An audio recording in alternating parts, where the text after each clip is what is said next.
good week all around this time. Yeah, it's been a while since I've not been complaining about Ghost, but yeah, they actually mostly took their time this week with establishing their concept, so I'm not that irritated about it this week, and coincidentally, this is the week after Amazon ended. Go figure. The show went to shit while Amazon's was on the air. First of all, with Zyuohger, it's continuing the Zyuohger arc, with Yamato having a realization kind of about the guy and his servitude to Genis, and pretty much us seeing how he indoctrinated the world to his side, and it's pretty much just a bunch of subliminal programming alongside fusing with him a bunch of Genis cells. Amusingly, in a way not unlike we saw with the greed being fused with cell metals, like whenever they would actually succeed in getting a Yummy to generate a lot of cell metals, they just pretty much pulled a lot of them into their body, and Genis was just dropping his Genis cell coins into his body in the same way to pretty much infuse him, indoctrinate him to his power. And there's this thing I was, you'll see it in a few weeks when I post the Power Rangers review about, how I think, it's a bit convoluted to explain, honestly. I'll skip it. I'll leave it for later. But Yamato's part in this is pretty much just playing off of why this character, for the most part, works. I mean, yeah, he has his stupid moments. The show is a bit over-focused on him. It's mostly justified by him being the human to the animal people. But it's not to the detraction of stuff with the others, so it's not bad. But the reason why he works versus Takaharu and Raito is the mainstay of his character is a portrayal of his compassion towards animals, towards other beings, and this is reflected in how he sees that the world's host, the person behind Zou, Misao Mondo, is physically in pain while bearing this power under Genis, and it's taking everything he has to hold back on the persona that's taken over himself to prevent him from actually killing any of the Zyuohger. And that's it's not so much said as such in the episode. In fact, that's kind of the failing of this arc, in that since they don't really give much time to his character, mainly his impact on the others, that it's not as strong as it could be. But on the flip side of this, we understand he's a victim and how he's been enslaved, so we haven't really seen the true Misao under all of this. So it's a bit of back and forth, honestly. It's well presented, but so far it's been focused more on the Zyuohger than introducing the character, which, now that they've gotten him free, that should hopefully develop in the next episode, when he officially joins them. But, mostly, this is a bunch of, Yamato getting his ass handed to him to try and wake Misao up from his indoctrination, which, I take a bit of issue with it, but Sentai's done worse. Burai, for example. Waking Burai up from the magic curse in Zyuohger with, the cursed sword that drove him into his insanity. That was not really justified in the story, because the story had forgotten he had been cursed by the sword in the first place, after they had introduced that plot point. But that's Zyuohger for you. But here, it's more speaking to the one inside of him to free him of the control, as Yamato saw he could do it before.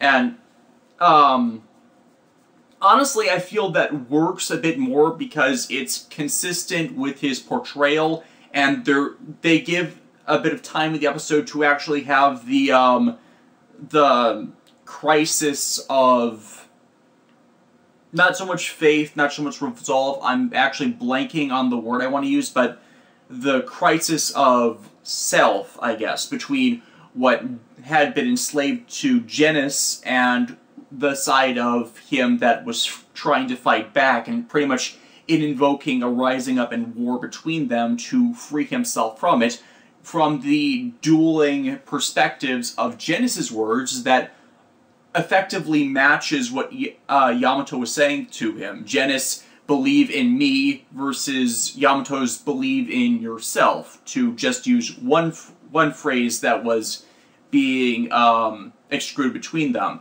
And I think it pretty well parallels the main antagonist and the protagonist here, that Yamato cares about everyone, that level of compassion, versus Genis only caring about how he can use people for example, the entire blood game is for his entertainment. It's for his self-satisfaction, whereas Yamato gets satisfaction from helping others. He feels better by doing helpful acts, and it's completely reflective of the characters and the entire conflict, and that's what makes it good.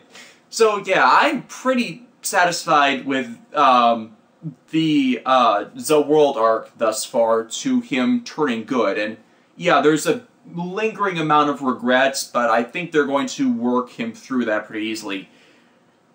The problem of the episode is the shoehorned in toy gimmick, as when they do a giant monster fight against the monster of the week, it was a monster that had a bowling theme, which admittedly was a bit funny, with its turning the human victims into human bowling pins, so you could strike them out. Because yeah, that is admittedly hilariously funny. That's been a humor gag in multiple cartoons, so yeah, it's silly, but it fits with the general monster thematics. But yeah, after they kicked its ass and it went giant size, ZAWARUDO came in with Tosai Zuo, but the Kuma axe then, out of nowhere, upgraded itself into the Golden Panda axe. Seriously, out of nowhere, and all they say about it is, it must have done that because we had courage and guts and all that crap, and no, it's a shameless plug for a toy gimmick, because there is a promotion for a gold-plated panda cube animal right now, and yeah, no, this is all of the no, and that is honestly the weakest part of this, and it's ultimately unnecessary, because all it does is help them lock Tosai Zuo in place so Yamato can board it to get ZAWARUDO out of it, so he can actually talk to him and help break him free of his indoctrination. And I want to say that while Yamato is the inciting factor for him breaking free, it is ultimately Misao's own efforts inside inspired by it. So while it's, again, Yamato taking focus, it's not detracting from the others, it's spurring their own growth, development, and capabilities, which is the supportive way to do it. So yeah, like I said, all in all, I'm really feeling the Zuo ZAWARUDO arc is concentrating all the good things about Zyuohger into 4 to 5 episodes. Because yeah, it's been 4 episodes now. No, wait, sorry, it will be 4 episodes by the time he joins the team fully. So, Ghost.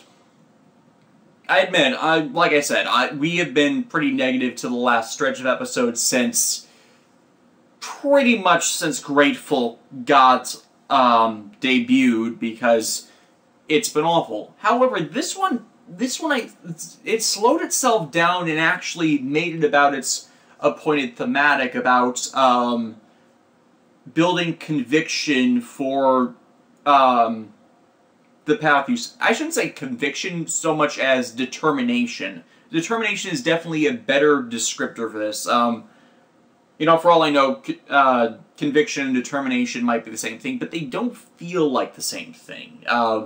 You're determined to complete something. You have conviction in beliefs. See, there's a difference. It's kind of a different concept. So when it gets right down to it, at least in my opinion, on how you use the two words. And this definitely more describes determination as, coming off from last time, Alan is still trapped within Sanzo's world in battle with the three servants of the icon, and pretty much still getting his ass kicked. He's reached his limit when he sees the three going through these moves elsewhere in the realm after he recovers a bit, and pretty much is how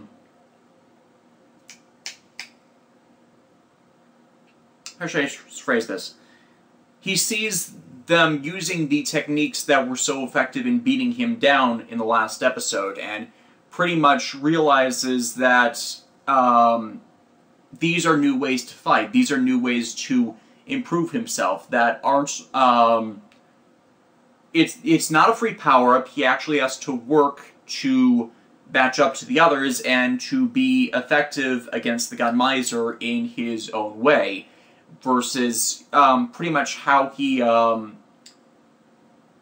he pretty much used every one of the minions around him as disposable when he was on the side of the Ganma, before, you know, he was betrayed and forced to go traitor due to Adele's actions.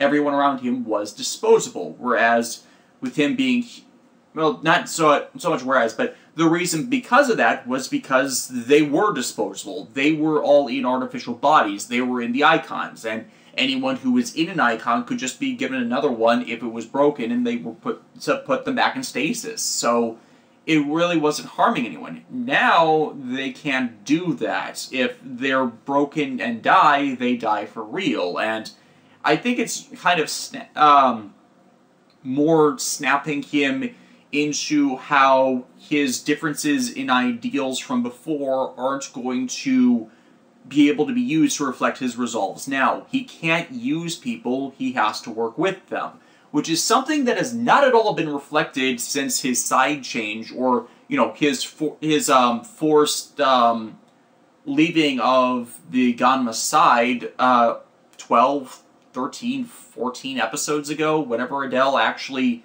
double-crossed him in that. So this is the first actual sign of his character change to me. It's not been reflected through this last stretch, and it's finally seeming to click. I know it took forever to actually do that with him, but you can actually see him as a different person now. That has not happened before this. Which is why, to me, whenever they say Chase, his arc is better than Chase's, no, it really wasn't, because brainwashed versus actual dynamic character shift that wasn't given the time for. So, and by I say dynamic character shift, it wasn't, it's not happening with him. Okay, Makoto's part in this is he's facing doppelgangers that are sapping his power or forcing something to happen with how he's forced to use the Deep Spectre icon. I think it's mainly them weakening him by forcing him to constantly use the Deep Spectre icon as some type of debilitating. It has some type of debilitating effect on him. Granted, I don't get why he went straight to use the Deep Spectre icon when his opponent was, his doppelganger was fighting with his standard Spectre form, which should imply that, well, okay, I know why they didn't do that from a production standpoint. They didn't have the money for another costume because Amazon's took its resources. So yeah, that's why they didn't clone him. Clone that form and just had him fighting with the next upgraded form, so they didn't need the duplicate suit. Thing is, though, they kind of already had a duplicate suit around. Okay, it's a bit color palette swapped, but we know there's another Spectre in the Ghost movie that's coming up. We know there's a, it's supposed to be his father. We know there are more cloned Necroms. We know there's a Dark Ghost, so yeah, they gotta have duplicates of the cost of the suits laying around, even if it's a bit color palette swapped. And we know they have spares of the costumes in case they get damaged in shooting. So it seems really odd that they just went for the easy option here, when they had to have alternatives to it. But yeah, his part in this is just he's repeatedly fighting himself and beating himself up. Except every time it's ending up in a draw, even though he's using a form that is massively more powerful than his base form. I think it was like at minimum twice as strong, and so what is with these illusions? I feel they were seeding this for next time because they didn't really pay much of it attention, which honestly is both a good and bad thing. It's once more reflective of Ghost's problems in that its focus is so scatterbrained, it doesn't properly develop any of these elements to the show's merit. But in the other hand, had they given it the proper time, then all of these other story elements would have been rushed. Since they're following up on it next time, I'm leaving it alone by now, but it's probably the weakest part of this episode. The main plot, back with Koyomi's actress coming back for something else, with the whole reading people's minds thing, it's pretty much just going back on the theme of determination, just finding what she enjoyed about being an idol before and finding the resolve to keep going on with this, even though her friends hate her now, as she's read in her thoughts. But the problem with this for me is they really don't address this well. They don't say why they hate each other now. Is it just selfishness? Is it just they lost sight of their friendship? Oh, well, yeah, they lost sight of their friendship, definitely. But was it just the frustration of the job that they lost what they so enjoyed about it? That part is not very well addressed at all. It's kind of just completely bypassed with the assumption that Takeru saw the roots of why they're even all together in his memory thing, except that is not properly explaining the reasons well in why they would separate and feel like breaking up and have all these negative emotions apart from each other, and why seeing her training a car as her replacement, why that would kind of bring them back together. I guess the idea is more about getting back to their roots in what they found so fun and why they wanted to do this together in the first place, and it was legitimately having a dream, wanting to follow the dream because they found enjoyment in it. That is their passion, which honestly is more reflective of the joy thing than was with the professors from the last two-part episode. But I had issue with Akari doing the whole idol thing, but she really went into it. I'm probably guessing that Akari's actress has some form of idol training. That's usually how the whole acting business in Japan goes. They when you sign up for that kind of thing, you kind of have to do all of these other tasks, sing as part of a group, be able to perform. So it wouldn't surprise me if that was actually more reflective of the actress than the character. Then again, with Japan's culture and the over-popularization of idols as singers, musicians, it might just be kind of a childhood dream that was being able to be expressed through this. But again, something that was not very stated well, since, she's the science girl. She's passionate about science. She's not so much the singing, dancing thing. And they kind of lampshade that she's kind of awful at it, with that being why Steve Bills and Igor selected her for their Koyomi's replacement for this idol group. What was their plan in this, by the way? Is it just to humiliate them? And I really don't get what they were going for with this. It's, like, weird.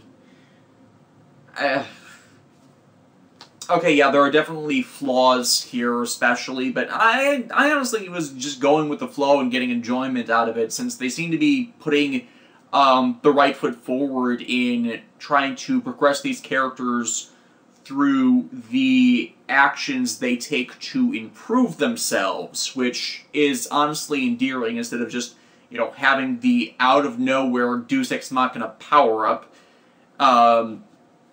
which admittedly is where another one of the failings. As while they're getting taught these lessons, Takeru is the one that's kind of emphasizing that they're being taught without actually really learning anything himself.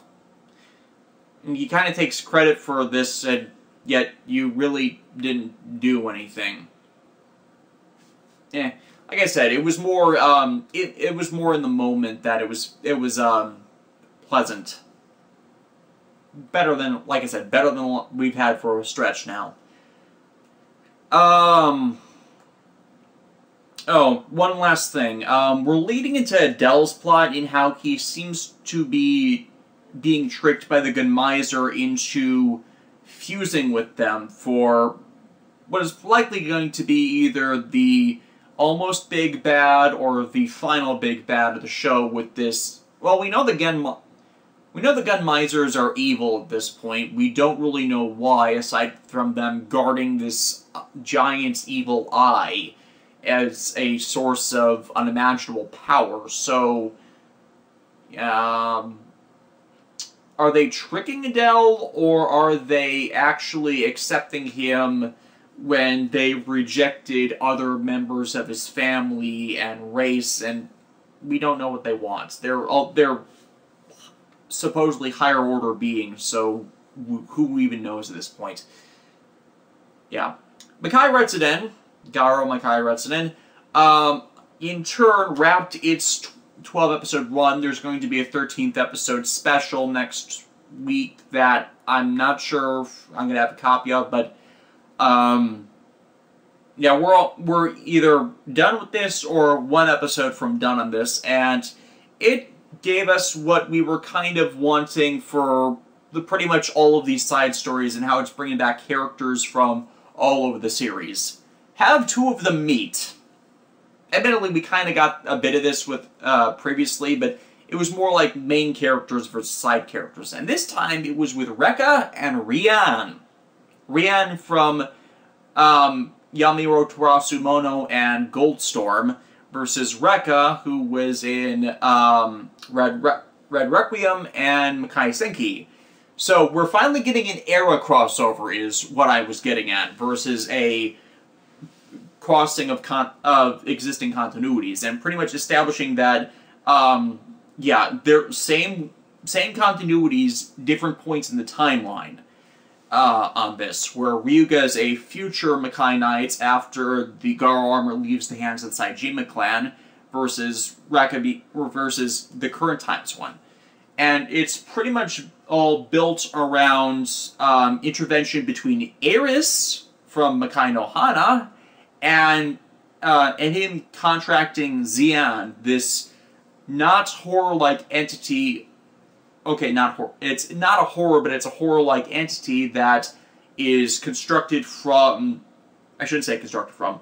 Brought forth from all of the hate of horrors for the bearers of the Makai Knight armor. So while it cycles back like all of the horrors, it's different in that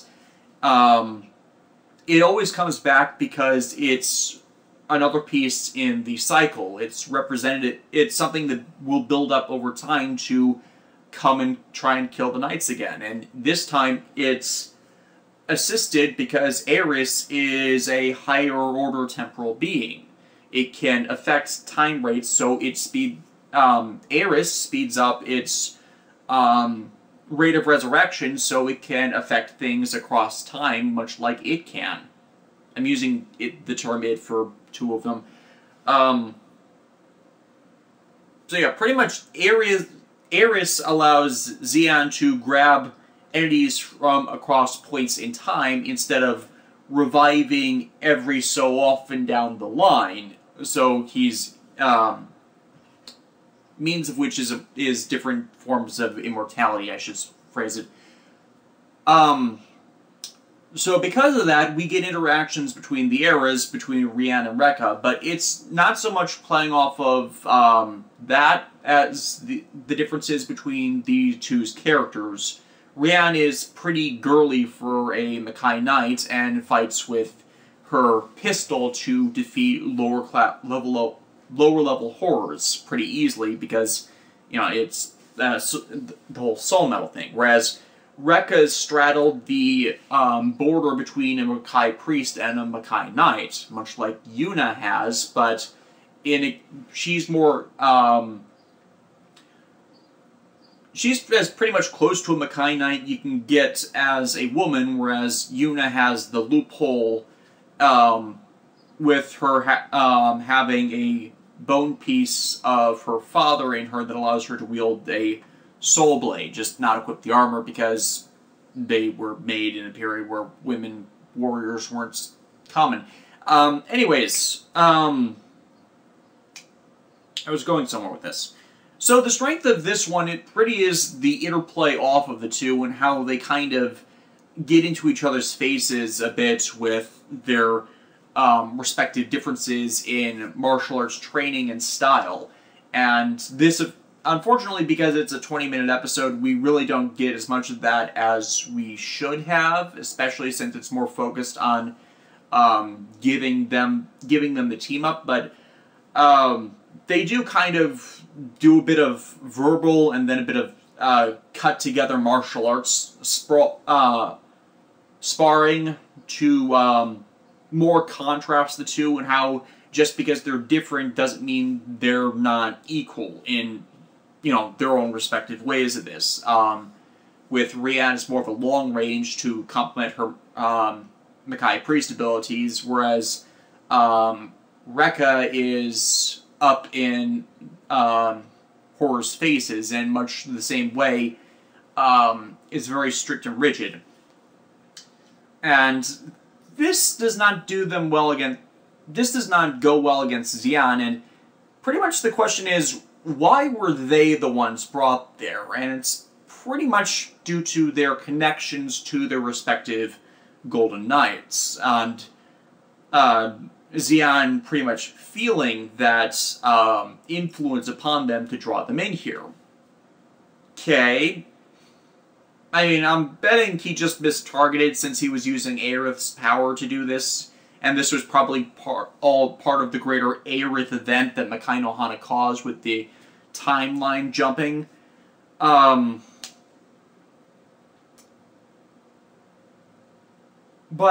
even though they don't do good against it, we do get, oh my, this was a good bit of fan service. The original Kouga Saejima comes to save them. And except the thing is, this, like I said, this is continuing off of Makai no Hana, in that Kouga got himself lost to save Kaoru after she was taken in the same way by Aerith in the backstory for Makai no Hana. In fact, this probably more informs what was actually happening for that with respect to why Kaoru would have been taken instead of a Makai Knight or the Relative Horror. We know that, however, that Raiga's actions with Aerith was actually what caused her to be taken, but it's adding additional context of what menace Aerith might have actually threatened Kaoru's life with to prevent her from returning to Raiga. And this might have been what was originally planned, in that Xian was going to be sick on everyone that was ever saved or guided by the lights and had a personal connection to a respective Garo, only for Kouga's intervention to prevent that, and the others just fighting off and surviving. So this might have been the task that would have allowed Kouga, and by proxy Kaoru, to return home, once they found each other in this place. I mean, Kouga would have already defeated this enemy. And I'm just speculating at this point to tie it all together, because I actually really liked Makai no Hana, and it's a backstory explanation for all this. Granted, they've been lost for 20 years, so that's the timeline, though. Where was I going with this? But yeah, this is once again leading to events that will be showcased later in the series, but is also a bit of introducing Kouga, both to show that, yeah, he's back from the last 3 years where he's been pretty much non-existent in the franchise, and also because Garo is rerunning its original stretch on television before they get to Zero Dragon Blood. I think I mentioned that before, which is either a mini-series or a full series that's going to be focused on Rei Suzumura. But yeah, the framing device for the episode is more on how the cycle of events with the Makai Knights and the horrors is never-ending due to the perpetration of human will, and the human will that in turn brings forth the horrors. So it's a never-ending cycle, meaning there will, of course, always be stories to tell about this franchise, and pretty much building a Mobius loop in connecting the future with the past through the appearance of this character and his impact on the lives of others. So it's thematically a very good way to end all of this, aside from the Ashura special that's going to show up next week. And honestly, since I got invested in all of these characters to see these tales through. I mean, aside from the ones from Yami Otorasumono and Makai Senki that I still need to watch, I'm getting to it this year, at least with Makai Senki. I thought it was a good way to end it, and I'm completely satisfied with Makai Retsuden, even with it's admittedly more low budget than expected, but hey, it was good to give everyone else in the franchise spotlight time. There were good action scenes, they were a bit shorthanded, but it all worked for me, is the bottom line. Don't think I have anything else, so I will see you all next week.